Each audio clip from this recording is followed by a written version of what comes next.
After a chance encounter, a taxi driver and a supermodel embark on an intense adventure that changes their lives. One morning, Michael gets out of bed, does his breathing exercises, and continues his unique routine by waving a small white flag in front of the bathroom mirror. Meanwhile, Philip tries to initiate intimacy with his wife Sarah, and when she doesn't respond, he asks if they will ever make love again. The woman reassures her husband that she loves him, but when he repeats the question, she doesn't answer. Concurrently, Michael gets dressed and calls a restaurant to order his usual breakfast delivery.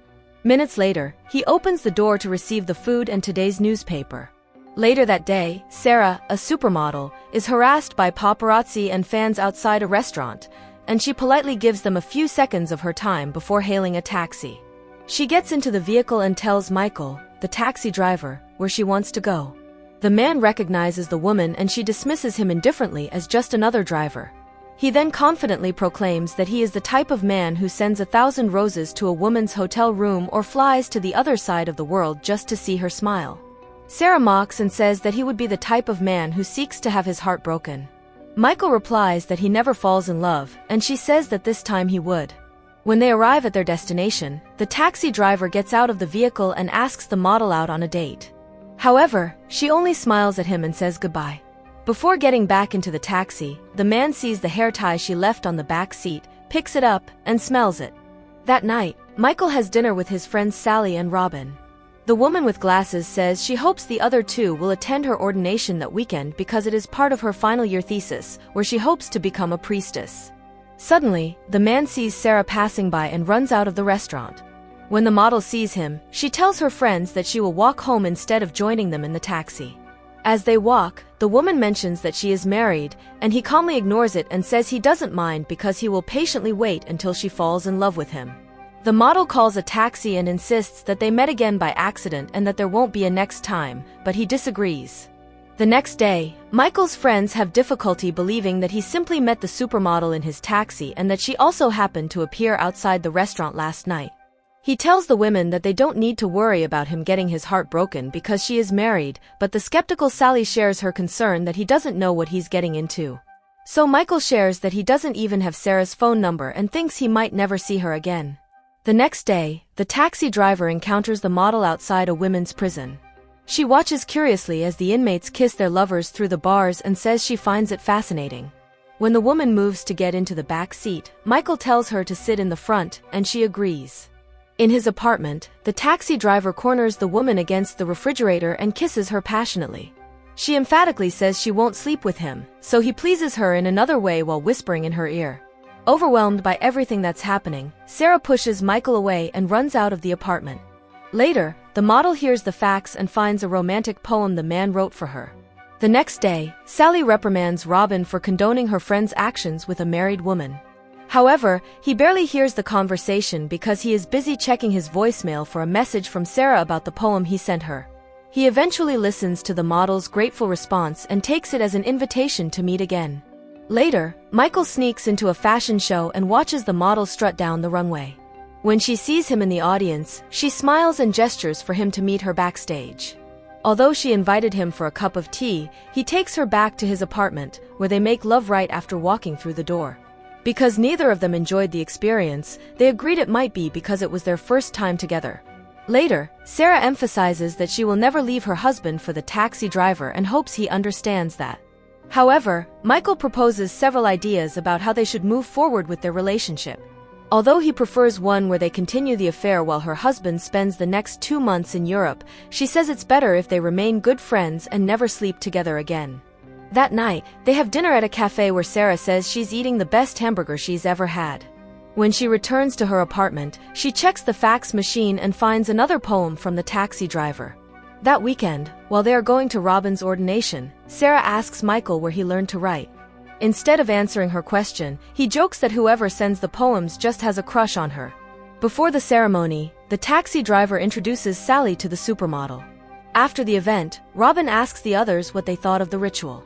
Sarah says she was impressed because she identified with the struggle with life, love, and God. She adds that she believes more people should see it, and her high praise makes the man's friends fond of her. While the model is in the bathroom, the friends admit how much they like her and how she isn't as stuck up as they thought. They also point out that they can see how much Sarah means to him just by the way he looks at her. Just before she returns to the table, Michael reveals that she and the woman made love last night. Later that night, Sarah shares that she was worried her friends might think she was silly and reveals that she wanted to be a veterinarian before becoming a model. She then asks why he chooses to be a taxi driver despite being such a talented writer. He says he is grateful for his job because he has learned a lot in the 10 years he has been doing it. In his apartment, his phone rings, and he answers a call from Philip. After hearing the sweet words the model says on the phone, the taxi driver goes to the bathroom and smells her perfume. Minutes later, Sarah follows Michael to the attic and ends the call. When he says it's better if he leaves, she asks him to stay, and they share a kiss. Suddenly, the model pushes him to the floor, ties his hands above his head, covers his face with her shirt, and they make love. Afterward, the man goes to the kitchen to grab a snack from the fridge. Hours later, he slowly gets out of bed so as not to wake the woman who is sleeping. Then, he leaves a handwritten poem and a box of chocolates beside her. The next morning, Sarah calls Michael, and he explains that although he wanted to wake up beside her, he felt strange, so he left in the middle of the night. The woman understands his reasoning and adds that she called just to tell him she misses him. Later, Sally and Robin ask the taxi driver for intimate details about what happened last night. However, the man refuses to provide details, especially since the woman with glasses' mother is at the table with them. That night, Sarah and Michael stay at his apartment and order takeout from several restaurants. When the food arrives, they open the packages hungrily on the living room floor and eat. The model mentions that she doesn't mind paying her share when they order food, but the man insists that he will pay for everything every time they go out. He asks her how much money she earns in a day, and she says $250,000, so he jokes that she earns just a bit more than he does. After the meal, the taxi driver asks if she kept the receipts from their orders, and she asks why. He then jokes that they could use them to refute tabloid stories insinuating that the model has an eating disorder, which makes her laugh. Moments later, Michael asks if they can finally make love gently, unlike previous times. They then move to the bed and consummate the act surrounded by candlelight. Later, the model mentions that she needs to go to Spain tomorrow to see her husband. She says she'll be alone in Barcelona over the weekend and will meet Philip in Madrid. The taxi driver expresses how much he will miss her, so she assures him that she will only be gone for a week. When Michael asks her to stay the night, she sighs and says that although she would like to, doing so only makes everything seem so real. The next day, the taxi driver and Sally cheer Robin on as he goes on stage to receive his diploma. When the friends ask if he will join them for lunch, he says he can't because he's been neglecting work lately and needs to drive his taxi, especially now that Sarah is in Spain for a week. Meanwhile, in the hotel room, the model finds a single rose on the door handle. When she enters the room, she sees 1,000 roses throughout the space and remembers what Michael said in the taxi the first time they met.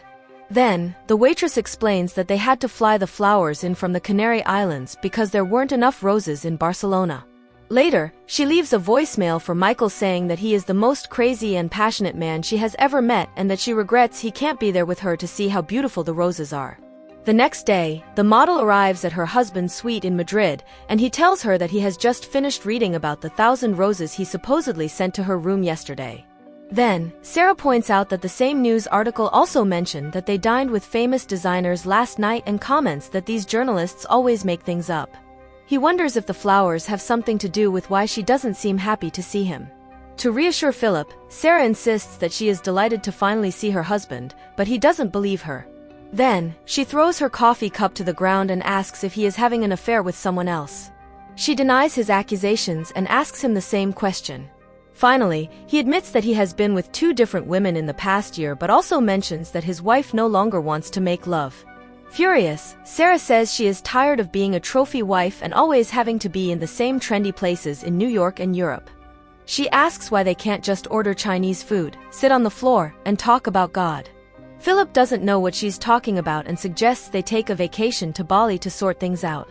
When she, exasperated, says she doesn't know what she wants right now, he emphasizes that although he enjoys the superficial things in life, he has never seen her merely as a prize, but as the woman he loves and wants to spend the rest of his life with. Since she still cannot forgive him for his confessed infidelity, Philip says he will give his wife some time and space to decide how to move forward with their marriage. Days later, Michael stops by the woman's apartment to give the maid a gift he would like her to receive at the airport. When she returns to New York, an airport employee hands the box to the model. In the limousine, Sarah opens the gift and finds chocolate and handwritten notes. Later, she reads the poems while in the bathtub and then leaves a message for the taxi driver, saying she would like to see him as soon as possible. The next day, she checks her voicemail but has none from Michael.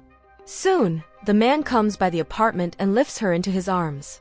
That night, Michael admits that he didn't like Sarah being absent for so long. She shares that she cut flower buds in Barcelona, brought them back to New York, and scattered the petals in her bathroom the night before. Minutes later, he invites her to dance in the middle of the restaurant, and they share a kiss. After spending the whole day together, the model suggests going to a restaurant to eat. Inside, Michael recognizes the manager and says he went to college with his wife. The man asks if he's also a writer, but he says he's a taxi driver. Suddenly, Sarah doesn't want to stay at the establishment and prefers to eat somewhere else. In the taxi, the model says she knows he doesn't like going to the trendy places she wants to go. Confused, Michael explains that he doesn't mind eating at the places she suggests, but she suddenly admits that she doesn't always want to eat Chinese food while sitting on the floor of her apartment. A few seconds later, Sarah asks why he keeps lying to her about being a writer. He scoffs and thinks that the novelty of sleeping with a bohemian taxi driver has finally worn off for the supermodel. She then reiterates that he knows nothing about her life and that their relationship hasn't been real. The man counters that everything they feel for each other has been real, and that she cannot accept it. Finally, Michael reveals that he wrote a book, The Blameless, which was on the bestseller list 10 years ago. He adds that he knows exactly what her life is like because he traveled all over the world and mingled with the rich and famous. However, he realized he didn't like any of that, so he took the money, went back to New York, and decided to become a taxi driver. Sarah doesn't believe his explanation is enough to forgive him for hiding such an essential part of his life and calls him selfish. In his apartment, the taxi driver apologizes, and they make amends. So, they go to the man's house, and after making love, she says that she would like to spend the night and wake up in his arms. The next morning, Michael wakes up and realizes that the model is no longer there. Meanwhile, Sarah hears the phone ringing, but instead of answering, she hurriedly packs her bags, preparing for a long journey. Later, the taxi driver rushes to the airport, and not seeing the woman there, he realizes she is already on the flight to Paris. Soon, the model arrives at her husband's hotel and they share a kiss, hinting at a reconciliation. That night, Michael, who took the next flight to Paris, finds the couple leaving a restaurant surrounded by paparazzi. When the model sees the taxi driver, she wordlessly begs him to let her go. Devastated, Michael cries in the middle of the street, while the woman dries her tears looking out the car window. The next day, Sarah finds a gift on the table in her hotel room. Inside, she finds the taxi driver's book and the last poem he will ever write to her, where he finally professes his love. Meanwhile, Michael decides that he no longer wants to be a taxi driver and returns to writing full-time. If you enjoyed the summary, don't forget to subscribe and hit the like button. It's free and really helps me continue to grow.